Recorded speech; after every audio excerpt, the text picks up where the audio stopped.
Have you ever walked away from a conversation with a friend feeling smaller than before you started? You tell them your dreams, they make it about theirs. You share your pain, they somehow become the victim. And still, you keep asking yourself, am I overreacting? No, you're not. You may just be standing too close to a narcissist, disguised as your friend. A narcissistic friend doesn't build a friendship, they build an audience. At first, they appear magnetic, charming, and full of energy. You feel seen, admired even, as if they've finally noticed something extraordinary about you that others missed. But over time, you start to notice that every interaction has a subtle pattern. Every story you tell somehow circles back to them. Every compliment you give feeds their sense of importance, while your own achievements, your emotions, your struggles quietly fade into the background. It's not that they don't listen, it's that they listen for opportunities to redirect the spotlight. They perform friendship rather than live it. When you're with them, there's an invisible stage where you become the supporting character and they are the star. If you're joyful, they'll find a way to outshine your joy. If you're struggling, they'll compare it to a time they had it worse. Your pain becomes their script. Your laughter becomes their applause. The most painful part is how subtle it begins. You may find yourself admiring their confidence, mistaking it for strength. But underneath that confidence is an insatiable hunger, a need to be admired, praised, and validated. When you don't give that to them, you'll notice a shift. They'll withdraw warmth, give you the silent treatment, or make you feel guilty for not being supportive enough. It's a quiet punishment that trains you to keep them pleased, to keep them shining. You start editing yourself, your opinions, your emotions, even your joy, just to maintain peace. Soon, you realize you've been performing too. You laugh when they make jokes that hurt. You listen when they vent for hours without asking how you're doing. You start measuring your words so you don't trigger their insecurity. That's when you lose your balance. The friendship stops feeling mutual. It starts feeling like a job. You're working to keep their ego intact, and the cost is your emotional energy. When you try to bring up your feelings, they'll twist the story. They'll say you're too sensitive or that you always make things about yourself. They'll project their behavior onto you because accountability feels like an attack. And even when they hurt you, they'll manage to make you apologize. That's the performance at work, a play where they're always the misunderstood hero, and you're the one who failed to understand them. But here's the truth. You are not there to be their mirror. You are not responsible for filling their emptiness or applauding their every move. Real friendship doesn't need an audience. It needs presence, empathy, and reciprocity. The moment you stop clapping, the illusion starts to crumble.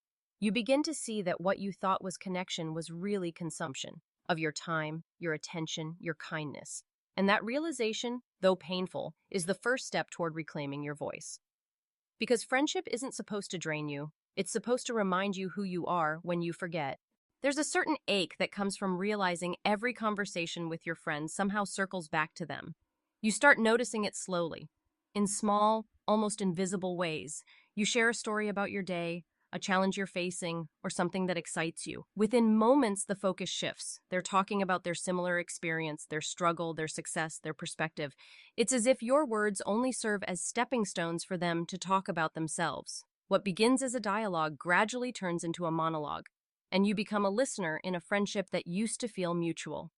At first, you might not even mind. After all, everyone talks about themselves sometimes. You may tell yourself they're just enthusiastic, that they're trying to relate, but over time, something starts to feel off. You notice that when you're vulnerable, they don't hold space for you. They hijack your emotions to feed their own narrative. If you're sad, they've been sadder. If you're proud, they've achieved more. If you're hurting, they've been hurt worse. Every topic becomes a mirror reflecting back to their life, not a window into understanding yours. This kind of communication leaves a subtle mark. You walk away from conversations feeling unseen, unheard, and strangely empty. You replay moments in your head, wondering if you talked too much or didn't explain yourself clearly enough. You start doubting whether your feelings even matter. That's what a narcissistic friend's communication does. It erases your presence while pretending to engage it. Their need to dominate every discussion is not about arrogance, it's about survival. They need to be at the center of every story because silence makes them confront their own emptiness, and that's something they can't bear. When you finally try to express this imbalance, maybe you gently tell them you don't feel heard, they twist it. Suddenly, you're accused of being selfish, dramatic, or ungrateful. They'll remind you of all the times they listened, but you'll remember those were moments when listening only led back to their own tales. You start to realize that with them, being heard always comes with a condition, as long as it feeds their ego. This constant redirection has a cost. It teaches you to shrink your words, to keep your excitement quiet, to stop sharing the things that matter. Because what's the point when every sentence becomes an opportunity for them to talk about themselves? You become emotionally invisible, and they become louder in the silence you create. But the truth is, your story deserves space too. Real friendship feels like a rhythm, a give and take, a flow of energy where both people are seen and valued. When every interaction becomes a stage for one person, it's not friendship anymore, it's performance. And the moment you stop playing your role, the performance begins to fall apart. That's when you'll see clearly a friend who truly cares listens not to respond, but to understand. A narcissist only listens to return the conversation to the mirror, to themselves. Being friends with a narcissist often feels like living inside a hall of mirrors. Everything you say, every choice you make, every emotion you express is reflected back at you, distorted to fit their perspective. They don't see you as a whole, complex person with your own inner world. Instead, they see only how you make them feel about themselves. You're a reflection, not a relationship. When you agree with them, they shower you with warmth and praise. When you challenge or question them, you suddenly become the enemy. Their affection is conditional, and their acceptance depends on how well you serve their image. At first, it feels intoxicating. They notice things about you others might overlook: your kindness, your talent, your potential. They admire you, and their admiration feels like sunlight. But what you don't realize is that their admiration is never about you. It's about what being close to you does for them. They want your light, your empathy, your stability, because those are the qualities they lack. You become their emotional supply, the mirror that reflects back their greatness. Then one day, you stop reflecting what they want to see. Maybe you say no, or you assert a boundary, or you simply start changing. The light shifts, and suddenly the mirror cracks. Their tone changes, the charm fades, the warmth turns cold. They may accuse you of being ungrateful, distant, or selfish. They don't see your growth as something to celebrate, they see it as betrayal. Because in their world, you're not supposed to have a separate identity. You exist to validate theirs. The inconsistency is confusing. One moment they make you feel special, the next they make you feel invisible. You start walking on eggshells trying to figure out what version of you they'll approve of today. You become hyper aware of their moods, their reactions, their approval. And in doing so, why? You lose sight of yourself. That's the mirror effect. The way they subtly train you to focus on their reflection instead of your reality. When you finally see it for what it is, there's grief. You realize that the connection you thought was mutual was actually one-sided. You weren't seen, you were used. But in that painful realization lies freedom. Because once you understand the mirror, you can step away from it. You no longer need their approval to feel worthy. You begin to reclaim the parts of you that got dimmed just to keep their image intact. A healthy friend sees you in 3 dimensions: flawed, human, whole. They don't need you to agree with them to love you, but a narcissist only loves the version of you that serves their story. The moment you stop reflecting their ideal, they discard the mirror. That's not love, it's possession dressed as connection. And the bravest thing you can ever do is put down the mirror, step back, and see yourself clearly, fully, and without their distortion. Emotional confusion is one of the most powerful tools a narcissistic friend uses to maintain control. It doesn't happen all at once. It's a slow erosion of your clarity and confidence. In the beginning, they seem kind, attentive, and deeply invested in your life. You feel lucky to have a friend who seems to care so much. But then small contradictions begin to appear. They say one thing and do another. They praise you one day and subtly criticize you the next. You try to make sense of it, but the inconsistency keeps you off balance. That's exactly where they want you: unsure, apologetic, and easy to influence. They'll tell you that they value honesty, yet punish you when you speak your truth. They'll tell you they hate drama, yet create chaos when the focus shifts away from them. When they hurt you, they'll deny it or claim you misunderstood. And when you finally confront them, they'll twist your words until you start wondering if you imagined the whole thing. This is emotional manipulation disguised as friendship. The goal isn't to communicate, it's to confuse. Because if you're confused, you're easier to control. Over time, you start second-guessing yourself. You replay conversations in your mind, wondering if you were too harsh or too sensitive. You begin to apologize just to keep the peace, even when you did nothing wrong. The friendship begins to feel like a maze with invisible walls.